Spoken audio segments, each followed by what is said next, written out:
Darren here from Case of the Mondays. Just want to welcome you to our brand new channel that we're really excited about launching. What we're going to do is we're going to challenge ourselves to one new case file each Monday with 3 random words from a random word generator. And we're going to choose one, research, develop, and share with you guys some amazing stories about that word. Let's check out this week's case. Alright, it is after midnight. That means that we have our very first case and our very first case files here at Case of the Mondays. Let's have a look at this week's set of random words. And the first set of words will be electro, impetus, and organist. Alright, we'll see you guys in a week. This week's word is impetus. Impetus is the force or energy with which a body moves. It has to do with momentum, propulsion, thrust, and power. It's amazing how fast technology has propelled us through the ages. Some of the most electrodynamic people have attempted these land speed records. The very first land speed record was set by a count in France in 1898. He took an electric car and flew at speeds in excess of 63 kilometers per hour. In less than 100 years, in 1997, pilot Andy Green took a rocket-propelled car from 0 to 100 miles per hour in less than 4 seconds. He broke the sound barrier at 1,227 kilometers per hour. Did you know that sound travels over 4 times faster in water and almost 15 times faster in iron? Henry Ford himself broke and held the land speed record for 1 month in 1904 when he took the Ford 999 to speeds in excess of 147 kilometers per hour. 147 kilometers is pretty fast and would have been the fastest a human would have traveled at that time, unless in free fall. Terminal velocity for a human being is about 200 kilometers per hour. However, that pales in comparison to the peregrine falcon, who has the fastest terminal velocity at 372 kilometers per hour. When a cat hits its terminal velocity of only 96 kilometers per hour, it relaxes and actually slows down, therefore increasing its chances of survival. Maybe this is why they say cats have 9 lives. In 1910, Fiat produced the largest production engine for a car. At 28.3 liters, it produced 300 horsepower. But that doesn't compare to Chrysler's 8.4 liter V10 that produces 640 horsepower. That's a lot of horsepower, but if you want an extra boost of momentum, NOS is the way to go. When you add more oxygen to an engine, you can inject more fuel. When nitrous oxide combusts, it breaks apart the nitrogen and oxygen atoms needed for this process, therefore creating more power. Nitrous oxide has a secondary cooling effect with the intake air. What this does is it increases the air's density, therefore allowing even more oxygen into the cylinder. Not only does adding oxygen increase productivity for engines, but it also does for the human body.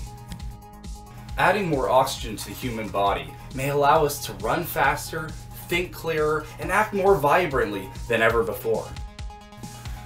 In 2003, archaeologists found footprints in the Australian outback that dated 20,000 years ago. Back when the air was more dense, one of the males, known as the T8, ran in speeds in excess of 23 miles per hour. Usain Bolt is the fastest human alive. He's reached speeds of up to 26 miles per hour, but that was on a flat surface with state-of-the-art running shoes. The T8 was in the mud, barefoot, and accelerating, so we don't know actually how fast he ended up sprinting once the trail ended.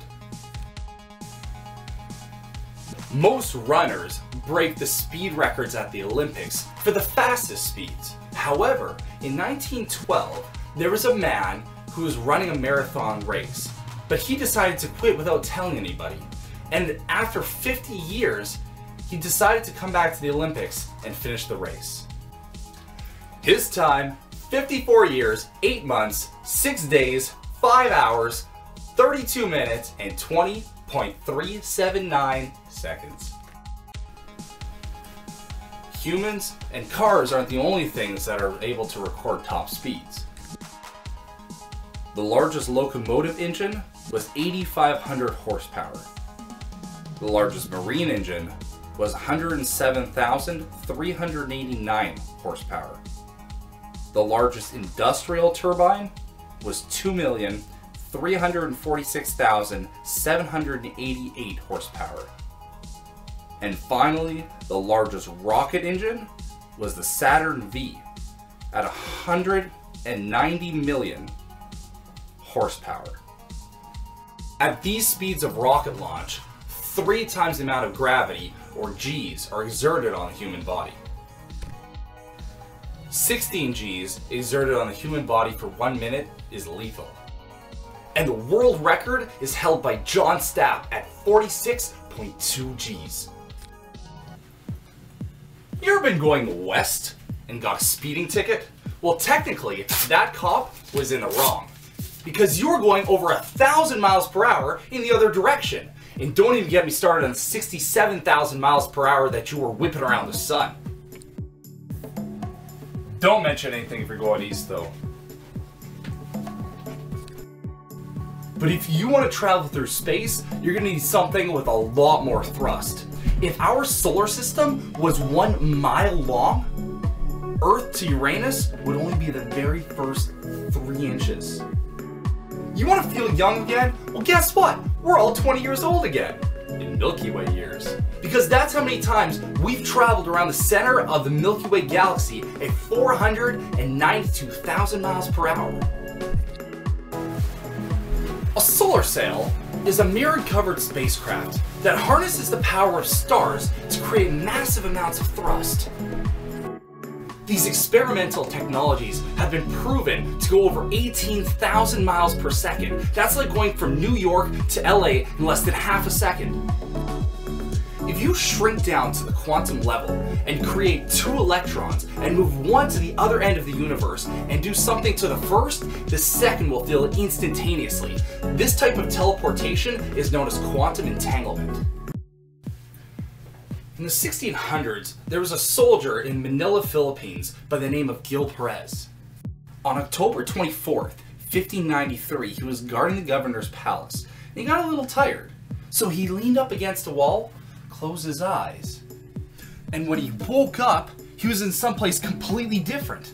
He kept doing his guard duties until someone came and questioned him, and he found out that he had teleported all the way to Mexico City. He told the authorities of his unbelievable story, and they didn't believe him, so they threw him in jail. After 2 months of being locked up, a ship from the Philippines arrived, and they said that they knew him. After talking with the Mexican officials, they allowed him to go back home. Both governments documented this case instantly, and it never happened again in the life of Gil Perez. Some people have a fear of speed, known as tachyphobia. But our culture is one that embraces speed, one that has a need for speed. I mean, speed didn't even mean motion until the 1400s. In Old Latin, it actually meant success, thriving, and hope. Something that we all need a little more of in our lives.